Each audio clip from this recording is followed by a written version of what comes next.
Les perceptions sensorielles de quelqu'un qui a le syndrome d'Asperger sont aussi atteintes. C'est-à-dire que si on est dans une classe qui a un multimédia d'ouvert, par exemple, qui a des fenêtres ouvertes quand on est au printemps, qu'on entend des voitures, qu'on entend la voix du professeur et du bruit dans le corridor, la personne qui a le syndrome d'Asperger ne saura pas vers quoi focusser pour écouter.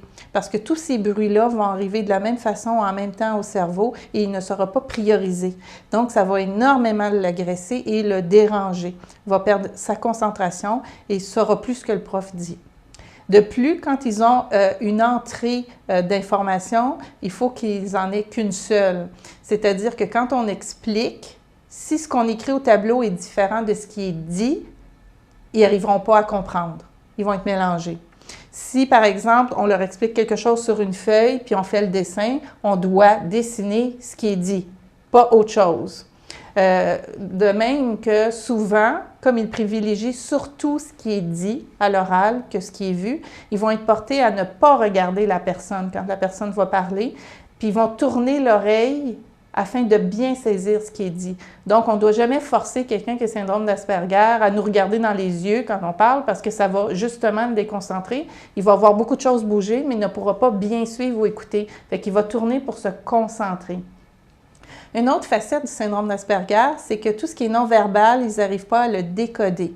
Donc, si moi, par exemple, mon visage change, puis que je fronce les sourcils, que j'ai l'air un peu fâché comme enseignant ou frustré, la personne qui a le syndrome d'Asperger ne saura pas décoder mon visage et comprendre l'émotion qui ressort par mon visage.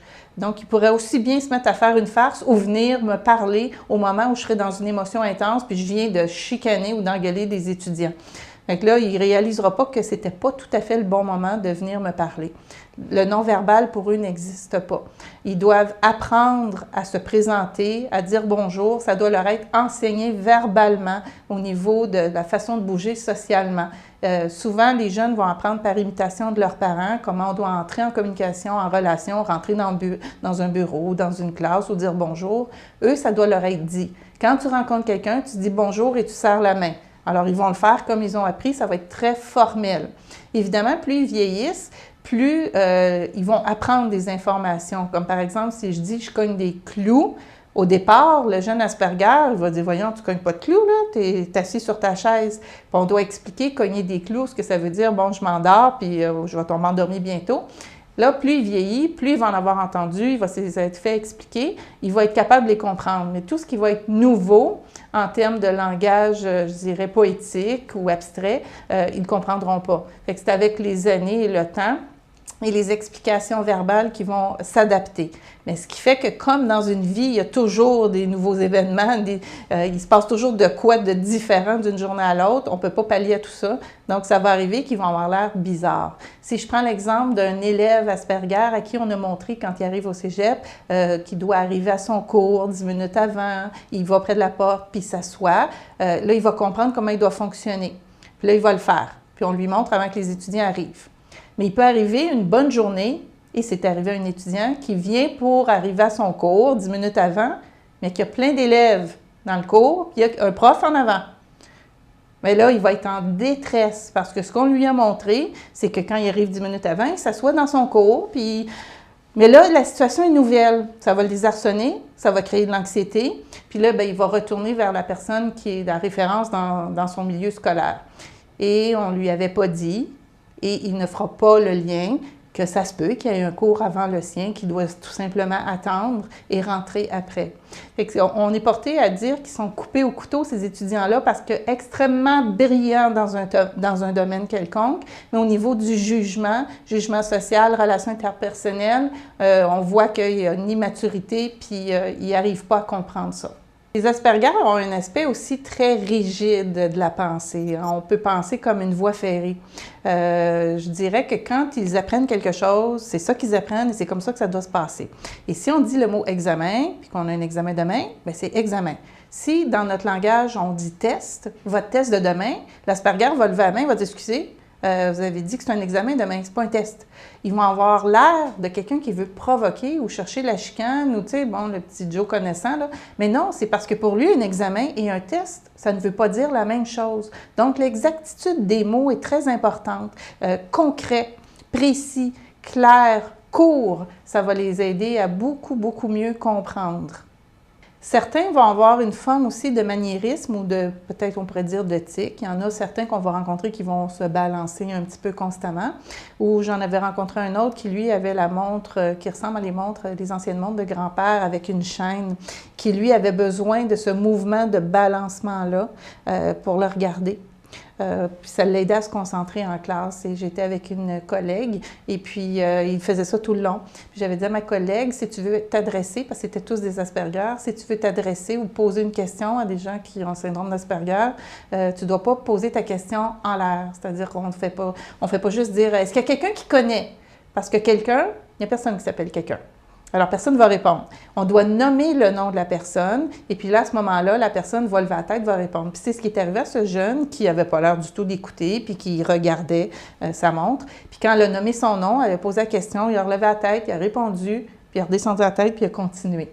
Alors, pour les autres autour, ces personnes-là ont l'air vraiment bizarres ou différentes, mais comme on peut voir, il était très présent, mais ne devait pas regarder pour comprendre, devait se concentrer sur le mouvement, puis ça l'aidait à être apte à l'apprentissage.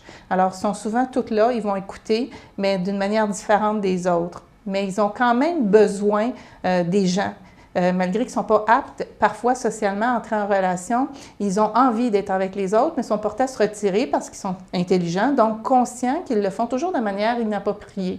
Et ils sont souvent très isolés au niveau collégial ou universitaire parce que ce qu'ils vont parler, leur thème, c'est toujours de leur connaissance ou de leur sujet qui les intéresse, puis ils n'iront pas chercher l'échange. Fait que la personne qui est avec va se sentir vraiment, ben, il ne s'intéresse pas à moi. Et pourtant, ce n'est pas le cas. Puis, ils aiment avoir quelqu'un à côté d'eux. Ils aiment être en présence de d'autres individus, mais ne savent tellement pas comment leur parler ou quoi leur dire que parfois, ils vont préférer s'isoler que de sentir qu'ils ont l'air stupides, malheureusement.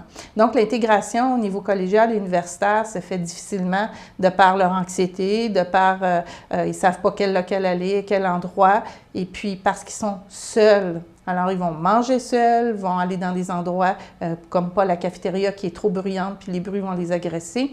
Ce qui fait que parfois, perdurer au niveau des études demande un effort, une très grande motivation.